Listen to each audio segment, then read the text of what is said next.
Hello guys, आज का topic है slope and deflection bye double integration method. यह हमारा स्लोप एंड डिफ्लेक्शन ज्ञात करने का दूसरा मेथड है। इस मेथड में किन फार्मूलों का प्रयोग किया जाता है, किस आधार पर, किस कंसेप्ट पर इस मेथड के द्वारा क्वेश्चन किए जाते हैं, इसके लिए बेटर है कि आप डेरिवेशन को समझ लें, क्योंकि डेरिवेशन समझ लेने के बाद फिर हमारे जो मूल कंसेप्ट होते हैं वो क्लियर होते हैं। क्वेश्चन में वेरिएशन होने पर जो है हमको फिर दिक्कत नहीं होती डाटा अपने हिसाब से चेंज कर लेने में। तो मैं यहाँ पर इसका डेरिवेशन बताने जा रहा हूँ। एक ये फिगर है, इस फिगर में एक ये कर्व है। ये कर्व किसी भी लोड पर जो एक्चुअल बीम है हमारी, उस बीम की डिफ्लेक्टेड पोजीशन है, यानी लोड के कारण बीम झुक गई है और उस झुकी हुई बीम का कुछ हिस्सा यहाँ पर दर्शाया हुआ है। तो बीम का कुछ हिस्सा यहाँ पर दर्शाया हुआ है। इसी बीम के झुके हुए हिस्से पर हम कोई से दो नियरेस्ट पॉइंट ए और बी कंसीडर कर लेते हैं। ए और बी हमने ये बीम के झुके हुए भाग पर याद कंसीडर कर लिए। ए से बी तक के बीच की बीम की जो लंबाई है वो ds मान ली है, और ds मान ली है। ये हमारी बीम इस जगह पर r त्रिज्या के वक्र में मुड़ी हुई है, इसलिए ए बिंदु पर खींची गई लंब रेखा इसके केंद्र से जाएगी, बी पर खींची गई लंब रेखा भी केंद्र से होकर के जाएगी, और केंद्र से यहां तक की दूरी ये त्रिज्या के r के बराबर होगी। तो यहां पर हम ठीक उसी हिसाब से देखिए, यहां पर लिख लेते हैं कि चाप बराबर त्रिज्या गुणे कोण। तो ds ये हमारा चाप हो गया, r त्रिज्या हो गई, ये हमारा कोण हो गया। तो ds बराबर r इंटू थीटा हम डायरेक्ट लिख सकते हैं। ऐसा लिख लेने के बाद अब हम देखिए ds, इसके बाद एक और चीज देखिए, ये a है, ये b है। a से हम एक हॉरिजॉन्टल लाइन खींच लेते हैं, b से एक वर्टिकल लाइन खींच लेते हैं, ये हमारी इस पॉइंट पर मिलती है। तो इसकी यहां से यहां तक की जो हॉरिजॉन्टल डिस्टेंस है इसको dx मान लिया, और यहां से यहां तक की जो ये डिस्टेंस है इसको हम dy मान लेते हैं। a बिंदु पर जो एक स्पर्शरेखा खींची वो ये है, b बिंदु पर जो स्पर्शरेखा खींची वो ये है। a बिंदु पर खींची गई स्पर्शरेखा थीटा कोण बनाती है, b बिंदु पर खींची गई स्पर्शरेखा थीटा प्लस डेल्टा थीटा कोण बनाती है। तो जब ये थीटा प्लस डेल्टा थीटा कोण है, ये हमारा थीटा कोण है, तो ये इसका जो झुकाव कोण है, यानी इसका आधार से देखिए क्षैतिज के साथ ये क्षैतिज रेखा हो गई dx वाली दूरी, और ये हमारी y हो गई। तो ये लाइन हमारी इसके पैरेलल मानी जाएगी, इसलिए ये कोण थीटा माना जाएगा। तो यहाँ एक्चुअली एक ऐसा ट्रायंगल बनता है, इसको यहाँ अलग से भी हम बना करके बता दे रहे हैं। ये हमारा dy द्वारा रिप्रेजेंटेड है, ये dx द्वारा रिप्रेजेंटेड है, और ये कोण थीटा के बराबर हो गया। तो इस तरह से tan थीटा बराबर dy बटे dx लिख सकते हैं। तो यहाँ पर देखिए फार्मूले में अब आ जाए, ds के स्थान पर तो हमने dx लिख लिया। यहाँ देखिए ds ये है a से b तक की दूरी, और ये है क्षैतिज दूरी। वैसे तो ये बराबर नहीं है, लेकिन अगर a और b हमारे बहुत ही नजदीक हों, स्थित हों बिंदु, तो जब ये बहुत नजदीक हों तब ab दूरी जो है ये dx के लगभग बराबर मान ली जाएगी। तो वही यहाँ पर किया गया है, ds के स्थान पर dx मान लिया गया है बहुत नजदीक होने के कारण। तो ये dx बराबर r इंटू डी थीटा हो गया। अब यहां से हम 1/r बराबर डी थीटा बटे dx लिख सकते हैं, यानी dx को नीचे ले आइए, r को इधर ले आइए, तो ये 1/r बराबर डी थीटा बटे dx हो गया। इसके बाद हम tan थीटा बराबर, ये अभी जो हमने बताया कि इस ट्रायंगल में tan थीटा बराबर dy ओवर dx लिख सकते हैं। तो ये हमने लिखा tan थीटा बराबर dy बटे dx, और for small angle tan theta बराबर थीटा होता है, इसलिए हम tan थीटा के स्थान पर थीटा भी लिख सकते हैं। तो ये थीटा बराबर dy बटे dx हो गया। इसके बाद जो है इसी इक्वेशन को हम डिफ्रेंशिएट कर देते हैं। अगर हम डिफ्रेंशिएट करेंगे तो ये क्या हो जाएगा, डी थीटा बटे dx हो जाएगा, और dy बटे dx का जो डिफरेंशियल है वो d2y बटे dx स्क्वायर हो जाएगा। तो इसकी जगह ये हो गया d2y बटे dx स्क्वायर, और थीटा की जगह हो गया d थीटा बटे dx। तो ये इसका इस इक्वेशन का ये डिफरेंशियल कोएफिशिएंट है। एक हमने इक्वेशन ये लिख ली, एक इक्वेशन ये थी 1/r बराबर डी थीटा बटे dx। अब देखिए दोनों में डी थीटा बटे dx यहाँ भी आ रहा है, इसमें भी डी थीटा बटे dx आ रहा है। तो इन दोनों समीकरण से हम क्या करते हैं, 1/r बराबर डी थीटा बटे dx की जगह ये लिख लेते हैं d2y बटे dx स्क्वायर। और 1/r का मान अभी हम पीछे वाले आर्टिकल में भी बता चुके हैं कि m/ei के बराबर होता है। तो 1/r की वैल्यू m/ei हम लिख लेते हैं। ये हमारा हो गया d2y/dx²। ये m/i बराबर e/r से ही ये मान प्राप्त होता है। अब इसमें आप ये कीजिए, ei को इसके साथ मल्टीप्लाई कर दीजिए और यहाँ केवल m बना रहेगा। तो ये लिख सकते हैं कि ei इंटू d2y/dx² बराबर m बचा केवल। तो m को हमने इस दाहिने पक्ष में लिख लिया और ये वाला पद बाएं पक्ष में लिख लिया। तो इस तरीके से ei into d2y/dx² equal to m, ये हमारी बेसिक इक्वेशन एक प्राप्त हो गई। यही हमारी स्टैंडर्ड इक्वेशन है डबल इंटीग्रेशन मेथड की। तो ये डबल इंटीग्रेशन इसीलिए कहलाता है इसमें। अब इसके बाद इस स्लोप क्या होता है? ये थीटा होता है। थीटा बराबर किसके है? dy/dx के है।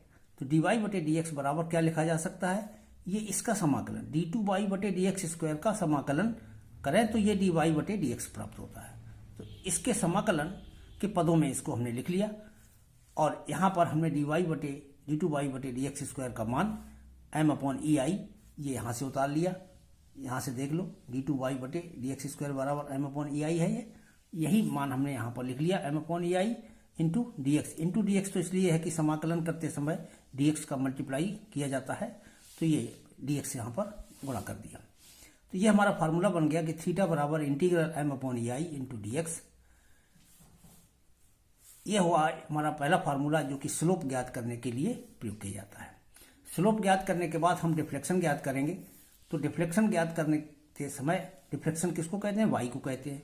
y बराबर लिखा जा सकता है dy/dx का समाकलन करेंगे तो y ज्ञात हो जाएगा। तो इसका जब हम समाकलन किया तो ये y ज्ञात हो गया। तो इंटीग्रल dy/dx इंटू x। अब इसमें dy/dx का मान यहाँ से उठा के रख दिए। ये बराबर इसका है, ये बराबर ये है। तो ये हमने वैल्यू यहाँ से उठा करके यहाँ से यहाँ तक की रख दी और ये इंटीग्रल इंटू dx ये लगा हुआ था। तो ये 2 बार dx हो गया और 2 डबल इंटीग्रेशन का चिन्ह हो गया। इस तरह से ये फार्मूला हमारा बन गया डिफ्लेक्शन ज्ञात करने के लिए y बराबर double integral m/ei into dx। तो ये 2 फार्मूले हैं हमारे पास। ये पहला फार्मूला तो स्लोप ज्ञात करने के लिए प्रयोग किया जाता है और दूसरा फार्मूला डिफ्लेक्शन ज्ञात करने के लिए प्रयोग किया जाता है। इन दोनों फार्मूलों का यूज करते समय हमको, जब हम इक्वेशन बनाएंगे जनरल इक्वेशन बेंडिंग मोमेंट की, उस समय कुछ साइन कन्वेंशन इसमें ध्यान करने होंगे। क्योंकि इसमें डिफ्लेक्शन हमेशा बीम का डाउनवर्ड डायरेक्शन में होता है, इसलिए हम डाउनवर्ड डायरेक्शन की दिशा में जो डिफ्लेक्शन है उसको पॉजिटिव मान लेते हैं।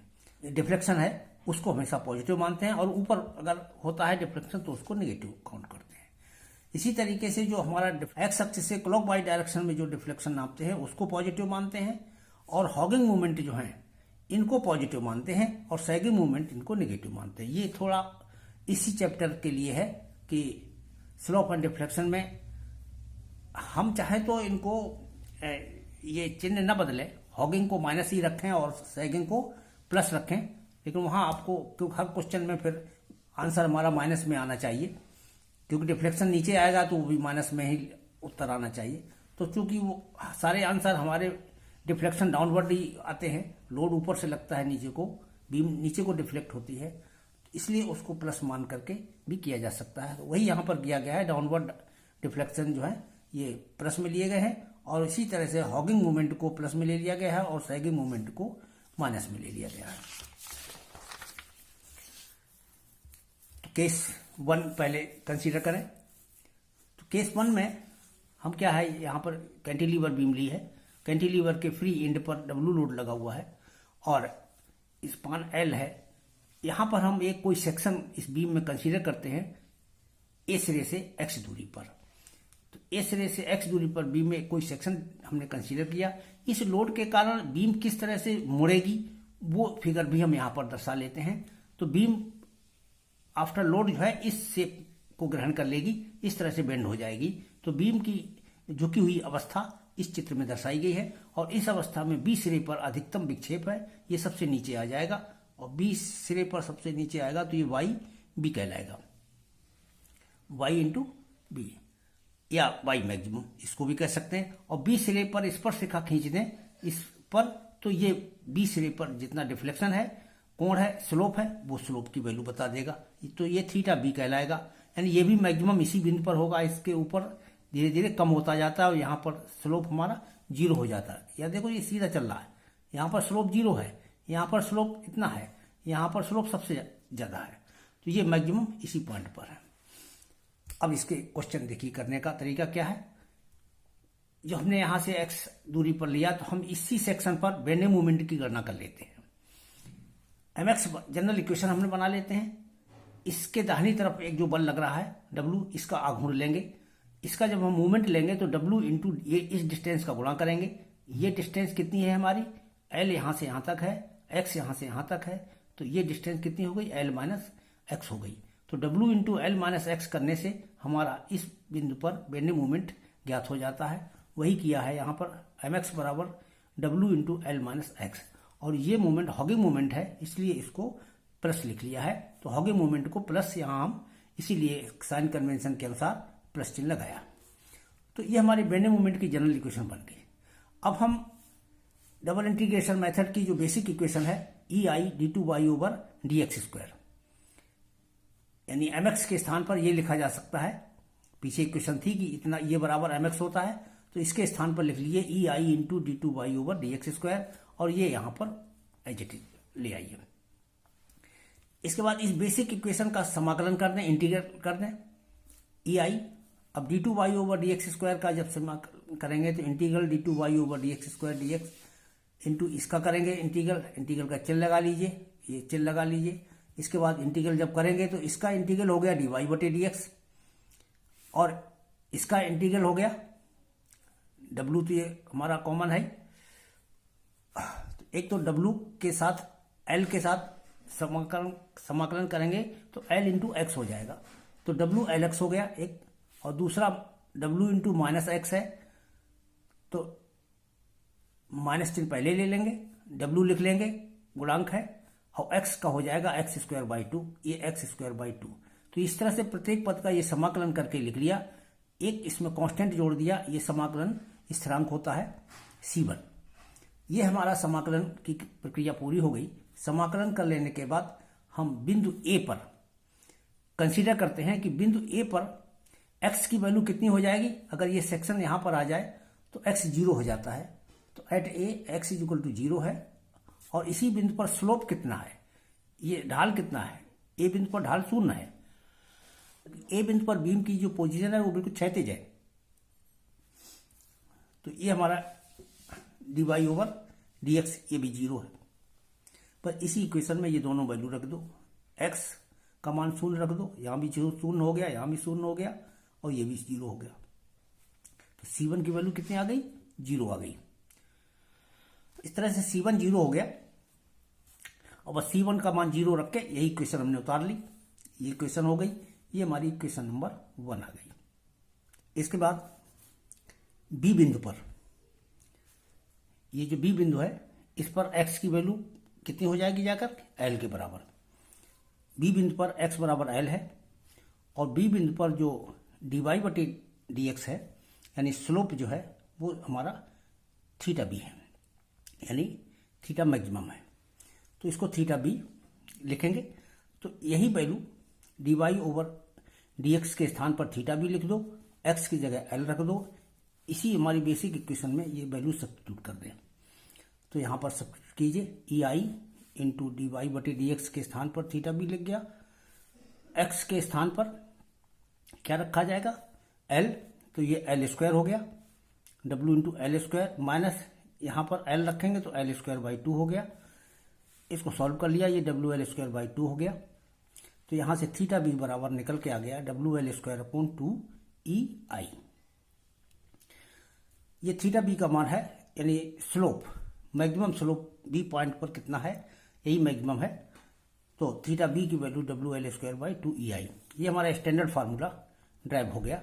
वैसे भी मैक्सिमम स्लोप कैंटिलीवर में पॉइंट लोड पर हमारा मोमेंट एरिया मेथड से भी इतना ही आया था, तो यही इसका डेरिवेशन हो गया। यानी हम डायरेक्ट इस फार्मूले का भी यूज कर सकते हैं या इस स्टेप से भी इसको सॉल्व कर सकते हैं। इसके बाद अगेन इंटीग्रेटिंग इक्वेशन नंबर 1, ये जो इक्वेशन नंबर 1 यहाँ पर है, इसका हम दोबारा समाकलन कर देते हैं। जब इसका दोबारा समाकलन करेंगे तो ये तो कांस्टेंट है, dy बटे dx का समाकलन कितना हो जाएगा y, वो हमने डायरेक्ट लिख लिया ई आई इंटू वाई बराबर, यहाँ इसका समाकलन जब आप लिखेंगे अगेन इंटीग्रेटिंग, हम सीधे समाकलन करके ही लिखते जा रहे हैं। ये w तो कांस्टेंट है, बाहर है, इसका lx का समाकलन कीजिए तो l into x square by to, L into x square by to हो गया, माइनस ये हो गया एक्स स्क्वायर का एक्स क्यूब बाई थ्री, तो ये 3 6 नीचे 6 हो गया, तो एक्स क्यूब बाई 6 आ जाएगा इस तरह से। तो ये इसका समाकलन हो गया। एक प्रोपोर्शनल एक कांस्टेंट इसमें जोड़ दीजिए C2 समाकलन नियतांक। अब C2 का मान ज्ञात करने के लिए फिर से हम A बिंदु पर कंसीडर करते हैं। A बिंदु पर x का मान 0 होता है और y डिफ्लेक्शन भी 0 है। A बिंदु पर यहाँ पर देखेंगे तो ये A बिंदु पर x की वैल्यू तो 0 है ही, और ये विक्षेप जैसे यहाँ पर मैक्सिमम है, यहाँ पर घटता हुआ यहाँ 0 हो जाता है, तो y भी 0 है, तो y 0 है, x 0 है। ये दोनों मान जब हम इस समीकरण में रखेंगे, x का मान 0 रख देंगे, y का मान 0 रख देंगे, तो C2 कांस्टेंट जो है ये भी 0 ज्ञात हो जाएगा। जब C2 का मान 0 हो गया तो इस इक्वेशन में सब्स्टिट्यूट कर दीजिए C2 का मान, यानी 0 रख दीजिए, इस इक्वेशन को फिर से उतार लीजिए, तो ये हमारी इक्वेशन आ गई। यही हमारी अगली इक्वेशन है जिसकी मदद से हम डिफ्लेक्शन की वैल्यू कैलकुलेट करते हैं। इसके बाद बी पॉइंट पर at b x is equal to l, यहाँ चित्र में देखें जब ये सेक्शन हमारा बी पॉइंट पर पहुंचेगा तो एक्स का मान एल के बराबर हो जाता है, इसलिए एक्स बराबर एल हो जाएगा। और वाई यानी डिफ्लेक्शन, यहाँ पर देखिए बीम की जो झुकी हुई स्थिति है ये है, यहाँ पर वाई का मान मैक्सिमम है बी पॉइंट पर, और ए पॉइंट पर वाई का मान 0 है। तो बी पॉइंट पर हमको निकालना है, तो बी पॉइंट पर वाई की वैल्यू कितनी है, वाई बी या वाई मैक्सिमम इसको लिख सकते हैं। तो ये वाई बी, इसलिए वाई के स्थान पर वाई बी लिख दें, यही हमारी वैल्यू वाई मैक्सिमम होती है। तो नीचे ऊपर वाली समीकरण में वाई के स्थान पर वाई बी लिख लिया और एक्स के स्थान पर ये एल लिख करके इसको हमने सॉल्व किया। सॉल्व करने से ये हमारा वाई बी बराबर जो है ये निकल के आया capital W L cube upon 3E आई। इस तरह से ये हमारी चौथी इक्वेशन प्राप्त हो गई। यानी हमारी दो बेसिक इक्वेशन ये प्राप्त हुई हैं। एक तो ये इक्वेशन है जिससे कि थीटा बी का मान ज्ञात किया जाता है, और ये दूसरी इक्वेशन ये है कि जो डिफ्लेक्शन है मैक्सिमम डिफ्लेक्शन, इसका मान ज्ञात किया जाता है इस फार्मूले से। तो ये हमारा कैंटिलीवर बीम के मुक्त सिरे पर डब्ल्यू लोड लगे होने पर जो मैक्सिमम डिफ्लेक्शन और मैक्सिमम स्लोप दोनों के वैल्यू ज्ञात करने के फार्मूले हो गए। अब इसके बाद केस 2, दूसरा केस देख लें। इसमें है क्या, ये हमारी एक बीम है, इसके मिडिल पॉइंट पर डब्ल्यू लोड लगा हुआ है और इसकी ये डिफ्लेक्टेड पोजीशन यहाँ दर्शाई हुई है। इसके मिडिल पॉइंट पर डिफ्लेक्शन की वैल्यू मैक्सिमम होगी और इसका स्लोप जो है यहाँ पर मैक्सिमम होगा, यहाँ पर भी मैक्सिमम होगा, मिडिल पॉइंट पर स्लोप जो है 0 होगा। तो थीटा ए बराबर थीटा बी, यही थीटा मैक्सिमम भी है, और वाई मैक्सिमम हमारा मिडिल पॉइंट पर है जहाँ पर पॉइंट लोड लगा हुआ है। हम क्या करते हैं, ए से एक्स दूरी पर एक सेक्शन कंसीडर कर लेते हैं। इस सेक्शन पर हम बेंडिंग मोमेंट की वैल्यू की गणना कर लेते हैं mx बराबर। अब इसमें इस पॉइंट पर हम जो बेंडिंग मोमेंट लेंगे इसका हम बाई तरफ का ले सकते हैं, तो ये W/2 इंटू एक्स हो गया, W/2 इंटू एक्स, और ये मोमेंट हमारा कैसा है, सैगिंग मोमेंट है, इसीलिए इसको माइनस में यहाँ पर लिखा गया। mx के स्थान पर जैसे ऊपर लिखा था EI इंटू d2y/dx² लिख सकते हैं, ये बराबर इतना हो गया। अब ये हमारी बेसिक इक्वेशन हो गई। इसी बेसिक इक्वेशन का एक बार डिफरेंशियल कीजिए तो EI इंटू dy/dx हो जाएगा, इसका समाकलन dy/dx हो जाएगा, और इसका समाकलन कर लीजिए तो ये wx²/4 हो जाएगा, माइनस का एक कांस्टेंट जुड़ जाएगा। कांस्टेंट जुड़ जाने के बाद अब इसमें C पॉइंट पर हमको देखना होगा कि C पॉइंट पर x का मान कितना है, L/2 है, यानी ये x हमारा L/2 के बराबर हो जाता है, और स्लोप कितना होता है C पॉइंट पर जो है ये क्षैतिज हो जाता है स्लोप, तो क्षैतिज का मतलब 0। तो सी पॉइंट पर जो स्लोप dy बटे dx है इसकी वैल्यू 0 हो जाएगी। यही दोनों मान हम जैसे ही रखते हैं इसमें dy बटे dx की वैल्यू 0 रख देते हैं और x के स्थान पर l/2 रख लेते हैं, तो C1 का मान हमको यहाँ से ज्ञात हो जाएगा प्लस WL²/16। इस तरह से इसमें C1 की वैल्यू एक निकल के आती है, C1 का मान हम इसमें सब्स्टिट्यूट कर देते हैं, तो ये हमारी एक इक्वेशन जनरल इक्वेशन प्राप्त हो जाएगी जिसके द्वारा हम स्लोप की गणना कर सकते हैं।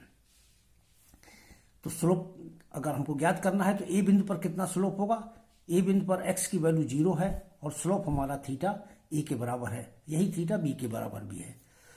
तो इसमें हमने dy बटे dx के स्थान पर थीटा ए लिख लिया और x के स्थान पर 0 रख लिया, तो ये 0 हो गया, केवल ये पद बचा WL²/16। तो यहाँ से थीटा ए बराबर आ गया WL²/16 EI। यही हमारा स्टैंडर्ड फार्मूला भी है स्लोप के लिए। ये सिंपली सपोर्टेड बीम में पॉइंट लोड मिडिल पॉइंट के लिए। और इसके बाद फिर हम इसको फिर से दोबारा इंटीग्रेट कर देते हैं इक्वेशन नंबर 1 को, इक्वेशन नंबर 2 को फिर से इंटीग्रेट करते हैं। तो जब दोबारा इंटीग्रेट करेंगे तो dy बटे dx का समाकलन क्या हो जाएगा, y हो जाएगा। तो EI इंटू वाई लिख लेंगे और बाकी इसके इन पदों का समाकलन कर देंगे। ये W/4 है, x² है, x² का समाकलन क्या हो जाएगा x³/3। तो ये x³/3 आएगा, तो हमारा ये 12 नीचे हो गया और x³ हो गया, यानी -w x³/12 यहाँ पर हो गया। और दूसरे पद का समाकलन जो है इसमें एक x का और गुणा हो जाएगा और प्लस एक कांस्टेंट इसमें ऐड हो जाएगा। कांस्टेंट का मान ज्ञात करने के लिए बिंदु ए पर फिर हम कंसीडर करेंगे कि x बराबर 0 होता है और y बराबर 0 होता है, यानी यहाँ पर x की वैल्यू भी 0 है और डिफ्लेक्शन भी 0 है। तो x y दोनों 0 इसमें रख देंगे, x0 y0।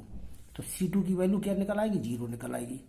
जब C2 को मान 0 निकल आएगा तो C2 का मान 0 रखते हुए इस इक्वेशन को हम फिर से दोबारा लिख लेंगे और दोबारा इक्वेशन लिख लेने के बाद इसके बाद C पॉइंट पर यानी एट C, यहाँ देखिए A B और ये C is the middle point. तो मिडिल पॉइंट पर हम देख रहे हैं कि बीम की जो डिफ्लेक्टेड पोजीशन है वो इस तरह की है। तो इस तरह से हम स्पष्ट रूप से कह सकते हैं कि C पॉइंट पर ही हमारा y की वैल्यू जो है मैक्सिमम है, यानी डिफ्लेक्शन हमारा मैक्सिमम मिडिल पॉइंट पर है। तो C पॉइंट पर डिफ्लेक्शन हमारा मैक्सिमम हो गया, y की वैल्यू y मैक्सिमम के बराबर हो गई और x का मान कितना हो जाएगा मिडिल पॉइंट पर, x बराबर l/2 के बराबर हो जाता है। तो एट C x बराबर l/2, y बराबर y मैक्स, ये रख करके हम जब इस समीकरण में ये वैल्यू पुट करते हैं, सब्स्टिट्यूट करते हैं, तो फिर इसको सॉल्व किया। सॉल्व करने से हमको प्राप्त होता है कि y मैक्स बराबर WL³/48 EI। इस तरह से एक ये हमको समीकरण प्राप्त हो जाती है जिसके द्वारा y मैक्सिमम का मान ज्ञात किया जाता है। ये हमारा एक स्टैंडर्ड फार्मूला है y मैक्सिमम इस केस में ज्ञात करने के लिए, और ये हमारा स्लोप की वैल्यू है मैक्सिमम स्लोप ज्ञात करने के लिए ये फार्मूला है, मैक्सिमम डिफ्लेक्शन ज्ञात करने के लिए ये फार्मूला है। इस तरह से ये हमारा डबल इंटीग्रेशन मेथड का बेसिक कंसेप्ट हमारा पूरा हुआ टॉपिक। इसके कुछ क्वेश्चन न्यूमेरिकल जो है अगले वीडियो में आप लोगों को बताने का प्रयास करूंगा। फिलहाल अभी 2 मेथड हमने बताए, स्लोप डिफ्लेक्शन मेथड और मोमेंट एरिया मेथड। तो इन दोनों का कंसेप्ट मेरा अनुमान है कि आप लोग समझ गए होंगे। तो अगले वीडियो के लिए तक के लिए थैंक यू।